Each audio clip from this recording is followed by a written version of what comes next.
주님께서 여러분과 함께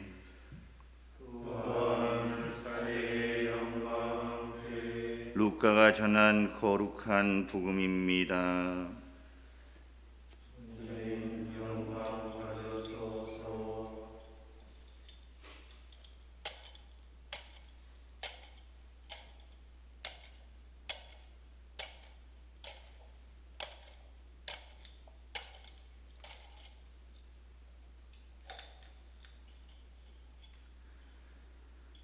그때 한나라는 예언자가 있었는데 푸누엘의 딸로서 아세르 지파 출신이었다.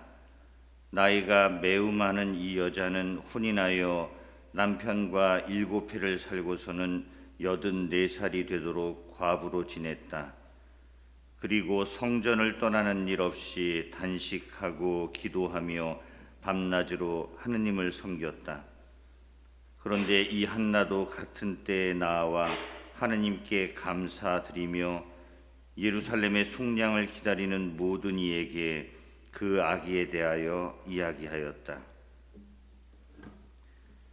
주님의 말씀입니다.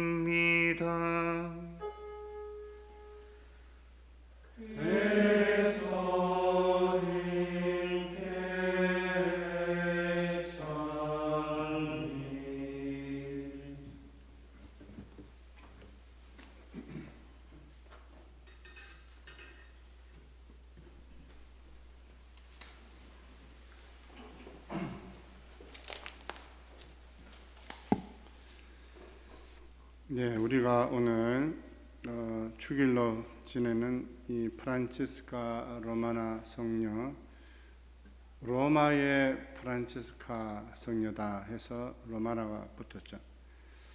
우리 또 피정하시는 또 인보 수녀님들, 또 성모 영보 수녀님들 위해서 또 조금 소개를 하자면, 이 성녀는 12살에 이제 결혼을 해서 이제 처음에는 딸로서, 결혼해서는 아내로서, 자식을 낳고는 어머니로서, 또 시부모를 모시는 며느리로서, 또 때가 무르익어서 자선가로서, 또 병자들을 돕는 간호사로서, 그리고 이교 상황에서 교황님들께 이 교회 일치를 또 하시라고 하는 또 조언가로서, 또 어려움을 겪고 있는 사람들에게 상담가요, 또 빛을 잃고 헤매는 사람들에게 길 안내를 해주는 또 영성가로서 참 짧은 56년의 삶을 사는 동안 대단히 많은 역할을 참으로 훌륭하게 수행하시고 세상을 떠나 하나님께로 돌아가신 분입니다. 이런 분을 우리가 어떻게 본받을 수 있나 사실 좀 두렵고 또 도저히 못할 것 같지만, 성 아우구스티노, 또 사울이었다가 바오로 사도가 된 분, 또 살을 붓고 또 수많은 성인 성녀들 중에 하느님의 뜻과는 다르게 살아가는 듯한 방탕해 보이는 그런 삶을 살았는 분도 어느 날 갑자기 성인의 길을 걸었습니다.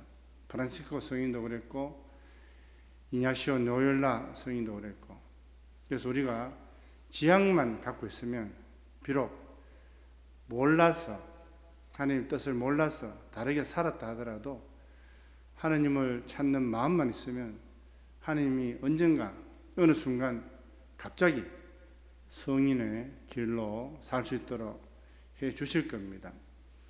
많은 성인 성녀들이 훌륭하게 살았지만 그분들 스스로가 잘났어가 아니고 하나님께서 자비를 베풀고 그렇게 살게 해주셨기 때문에 가능한 일입니다.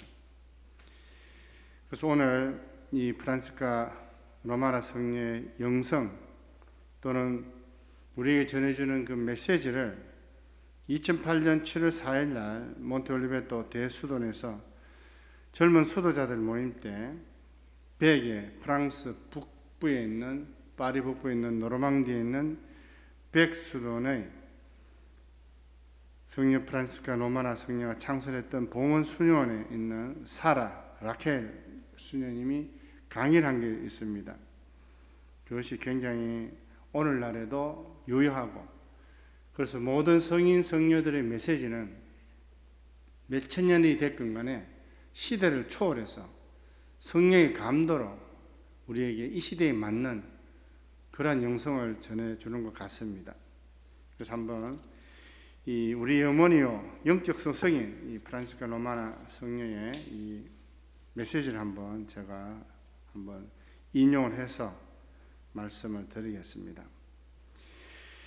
먼저 성령께서는 순명의 삶을 살도록 권고합니다. 봉헌되고 선사되고 바쳐지고 남김없이 자신을 쏟아붓는 삶을 사십시오. 여러분 자신을 되찾으려고 하지 마십시오. 그러면 하느님께서 여러분에게 여러분 자신을 되돌려 주실 것입니다. 여러분의 생각과 계획에 지나치게 집착하지 마십시오. 하느님께서 더 좋게 해 주실 수 있습니다. 하느님 계획에 늘 열려 있으십시오. 그분을 신뢰하십시오. 그래서 성녀는 어릴 때부터 이 은수자의 삶을 살고 싶었지만 부모님의 뜻에 의해서 혼인을 하게 됐습니다. 그러다가 또 이상한 병에 걸려서 죽게 됐는데 성 알렉시오께서 이제 발언하셔서 낫기를 원하느냐 물었을 때 제가 원합니다 하지 않고 하느님의 뜻이 그러하다면 낫기를 원합니다 이렇게 대답을 했습니다.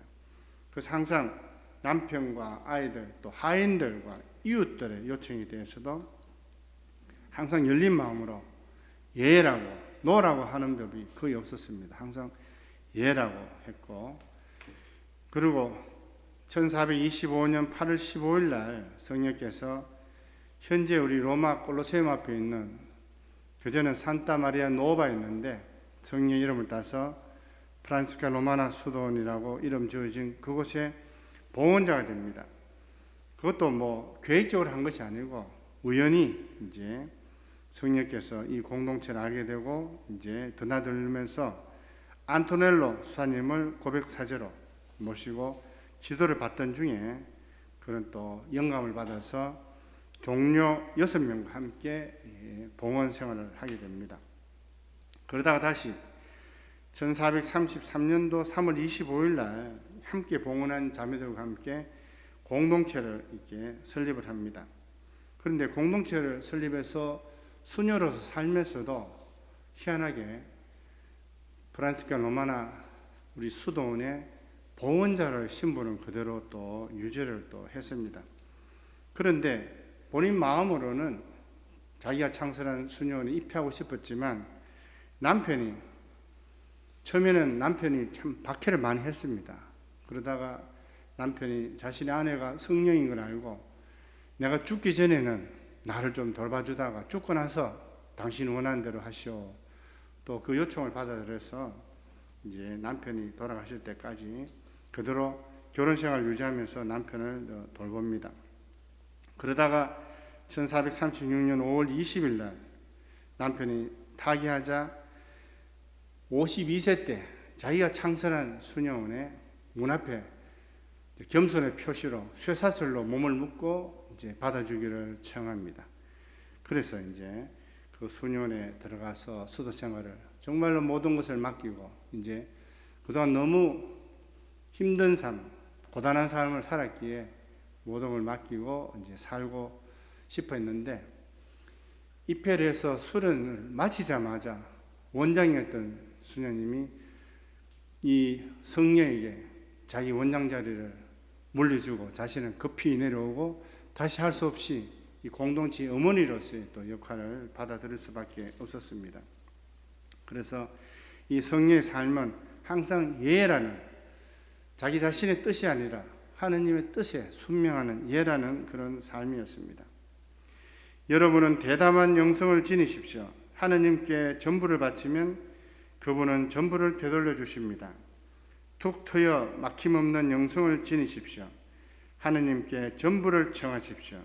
마치 소아 데레사께서 그리하셨듯이 전부를 택하십시오.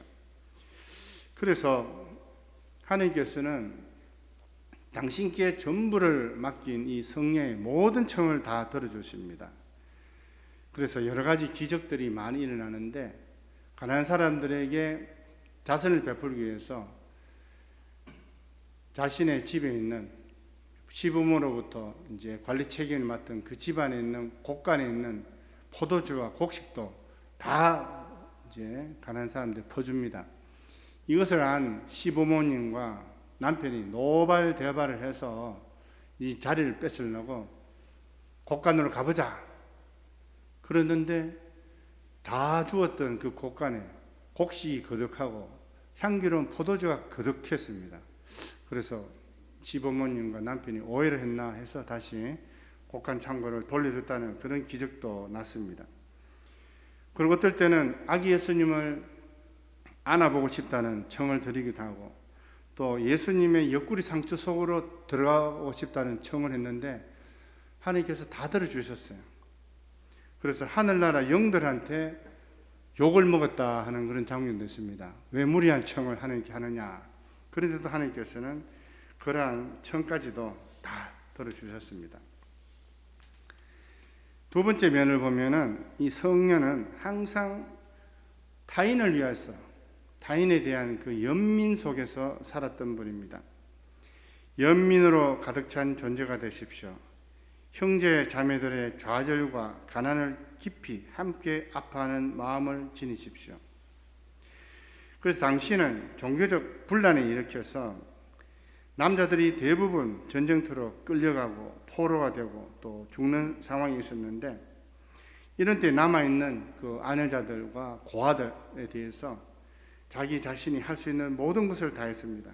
물질적인 것뿐만 아니라 아파서 또 어려움이 있는 그런 사람들, 특히 여성들, 불임 여성들, 임산부, 또 갓 태어난 아들, 아기들한테 대해서 할 수 있는 한 자신이 도와줄 수 있는 모든 것을 다해서 도와주고, 어떨 때는 또 물질로만 준 것이 아니라 말 상대가 되어주고 또 위로를 해주고, 또 신앙적으로 또 신앙과 사랑의 길로 또 용서와 희망을 또 보여주고 가르치는 그런 선생 역할도 했습니다. 그리고 교회를 또 너무 사랑해서 교회를 사랑하십시오. 특히 교회의 일치를 위해서 늘 기도하십시오. 그래서 당시에는 열교 상황이 아주 심각했습니다. 이 뭐 대립 교황뿐만 아니라 이 교회도 분열되고 아주 그냥 힘든 상황이었는데, 당시 고백 신부였던 이 마테오티 신부를 교황 에우제니오 4세께 보내서 제발 화해를 하도록, 그래서 추기경들께도 또 이 자기의 또 중개자들을 보내서 일치를 이루도록 또 호소하기도 하셨습니다. 세 번째 이제 측면에서 보면은 이분은 친교의 사람이었습니다. 뭐 다 순명과 앞에 열린 연민 다 연관되는 말이지만 또 친교의 사람이었습니다. 친교의 사람이 되십시오. 늘 타자에게 열려 있고 그를 받아들이는 사람이 되십시오. 모든 타자 중 어떤 타자, 절대 타자이신 하나님께 그리하십시오. 이 세상에서 어느 누구도 고립된 섬이 아닙니다. 한 몸 영성을 몸으로 실현하십시오. 그래서 이 성령께서는 어떤 누구와도 대립된 그런 삶을 살지 않았습니다. 객관적으로 봐서는 성령을 다 괴롭히는 사람들이었는데, 그 괴롭히는 사람들하고도 아주 좋은 관계를 끝까지 유지했습니다.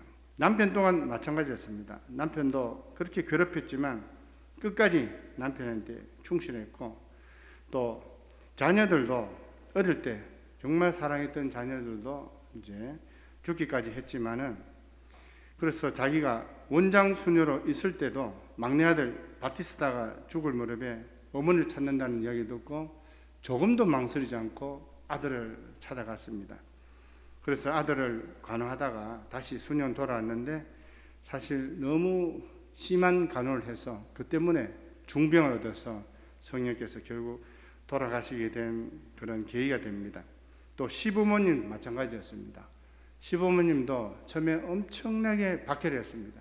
그러다가 이 며느리가 그런 사람이 아니구나 알고 또 좋은 관계로 또 됐고, 또 시누이 반호차, 사실 이 집안에서 성녀를 이해해 줬던 사람은 시누이인 반호차밖에 없었습니다. 이 반호차와는 기도도 함께 마당에 이제 움막 같은 이제 동굴을 파고 기도 생활도 하고, 그래서 죽을 때까지 좋은 이제 그런 우정의 관계를 또 가졌고, 또 첫째 아들 요한이 이상한 여자를 또 아내로 맞아서 며느리가 됐는데 시어머니를 공개적으로 그렇게 욕을 하고 못 살게 했습니다.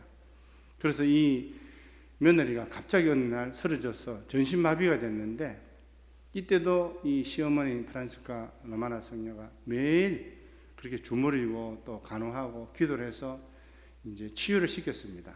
그러고 나서 이 며느리도 완전히 다른 사람이 돼서 시어머니를 정말로 존경과 사랑으로 이렇게 따랐습니다.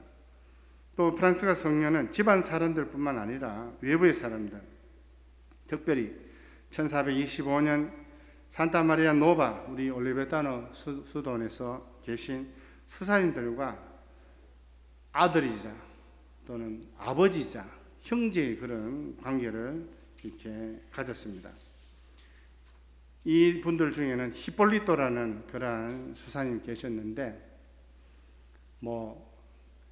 문헌적으로는 이분한테 지도를 받았다 했는데, 사실은 히폴리토 수사님이 나이가 많으신데도 불구하고 성소의 위기를 맞아서 아주 방탕한 생활을 했습니다.